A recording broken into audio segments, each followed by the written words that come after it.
ఉత్పత్తి కాదు అసంతృప్తి అట. సో పత్తి ఉత్పత్తి మీద ఈ కథనం కనిపిస్తూ ఉన్నది. ఖర్చు ఎక్కువైందట, మిగిలేది చాలా తక్కువ. రైతులకు సవాళ్లు, కూలీలకు కూడా కష్టాలే. సెస్ అధ్యయన నివేదిక వెల్లడి.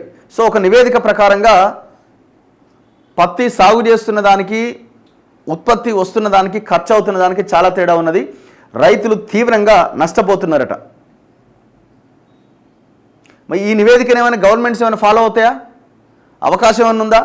అయిపోయాయి, మేము రైతు బంధు ఇచ్చినాం ఆయన, రైతు భరోసా ఇచ్చినామని ఈయన, రుణమాఫీ చేసినామని ఈయన. అంతకు మించి ఎట్లా కాపాడుకోవాలి రైతులన్న విషయంలో ఏమన్నా ప్రణాళిక ఉన్నదా? ఇవన్నీ తాత్కాలిక ఉపశమనం తప్ప వీటి వల్ల రైతులు బాగుపడరండి. రైతు భరోసా కానీ రైతు రుణమాఫీ వల్ల రైతుల జీవితాలు బాగుపడవు. రైతుల పిల్లలకి విద్యా వైద్యం అందాల, అప్పుడు బాగుపడతారు. రైతులకి వైద్యం ఉచితంగా అందాలి. నీకు వచ్చిన డబ్బులన్నీ వాళ్ళ పిల్లల స్కూళ్ళకి, చదువులకి, హాస్పిటల్ అయితే హాస్పిటల్కే ఖర్చు పెట్టుకుంటున్నారు. ఇది ఒక ప్రధానమైంది. ఇంకొకటి, వీళ్ళు పండించిన పంటకి గిట్టుబాటు ధర కల్పించండి. పండించిన పంట గిట్టుబాటు ధర కల్పించే క్రమంలో ఈ దళారీ వ్యవస్థ లేకుండా చూడండి.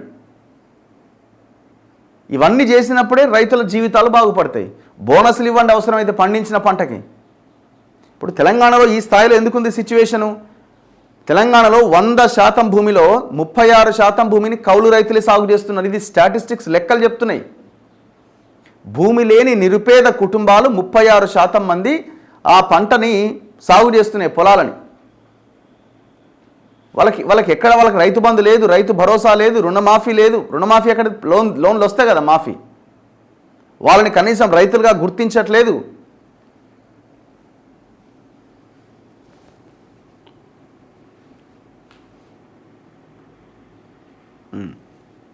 రాష్ట్రంలోని మొత్తం వ్యవసాయ కమతాల్లో, మొత్తం వ్యవసాయంలో సుమారు 33.7% లేదా 1/3 పత్తి సాగు క్షేత్రాలుగా ఉన్నాయట. అంటే ఆల్మోస్ట్ 35% పత్తి సాగు చేస్తున్నారు. పత్తి సాగులో చిన్న సన్నకారు రైతులు ఎక్కువగా ఉన్నారు. దేశంలో 3వ అతిపెద్ద పత్తి ఉత్పత్తిదారి తెలంగాణ. 2000-2010 కాలంలో ఇక్కడ సాగు విస్తీర్ణం వేగంగా పెరిగింది. 2015-16లో గరిష్ట స్థాయికి చేరుకున్న ఆ తర్వాత నుంచి క్షీణిస్తోంది. సాగు ఖర్చులో ఇతర రాష్ట్రాల కంటే అగ్రభాగాన ఉన్న తెలంగాణ ఉత్పాదకతలో మాత్రం గుజరాత్, కర్ణాటక వంటి రాష్ట్రాలతో పోలిస్తే మధ్యస్థ శ్రేణిలో ఉంది. ఖర్చు పెరుగుతున్నది, ఉత్పత్తి తగ్గుతున్నది. వ్యయ భారం అంటే ఖర్చు, తెలంగాణలో పత్తి సాగు వ్యయం ఖర్చు 2018-19లో ఇతర రాష్ట్రాల కంటే అత్యధిక స్థాయికి చేరుకున్నది. ఏటేటా అది పెరుగుతున్నది. ఎరువుల అధిక వినియోగం దీనికి ఒక కారణం. సంప్రదాయ విత్తనాలతో పోలిస్తే బీటీ పత్తి సాగులో తక్కువ పురుగు మందులను ఉపయోగిస్తారు, కానీ ఎరువుల వాడకం అధికమవుతోంది. దీనికి వర్షాభావ పరిస్థితులు కూడా కారణమవుతున్నాయి. రాష్ట్రంలో పత్తికి సగటున హెక్టార్కు సుమారు 270 కిలోల ఎరువులు వాడుతున్నారు. అధిక ఖర్చు కారణంగా సాగుదారుల్లో 94% మంది అప్పుల్లో ఉన్నారు. ఒక్కో కుటుంబానికి సగటు రుణ బకాయి 1,74,000 ఉన్నది. బ్యాంకులు ఇచ్చే అప్పులు చాలక డీలర్లు, వ్యాపారుల వద్ద రైతులు అప్పులు చేస్తున్నారు. కౌలుదారులకైతే కనీసం ఆ సౌకర్యం కూడా లేదు. అనారోగ్యాలు, పత్తి రైతులు, కూలీలను అనారోగ్యాలు చుట్టుముడుతున్నాయి. రసాయనాల ప్రభావం, పని ప్రదేశంలో అధిక ఉష్ణోగ్రత, ఒత్తిడి, శారీరక శ్రమ, అపరిశుభ్ర వాతావరణం వంటివి కారణాలు. కండరాలు, ఎముకల నొప్పులు, చర్మ వ్యాధులు, ఎలర్జీలు, జ్వరం, తలనొప్పి, స్పృహ కోల్పోవడం వంటివి ఎదురవుతున్నాయి. పురుగు మందుల వాడకంలో అవగాహన లోపం, రక్షిత పరికరాల లేమి వేధిస్తున్నాయి. పత్తి సాగులో నిమగ్నమయ్యే వారిలో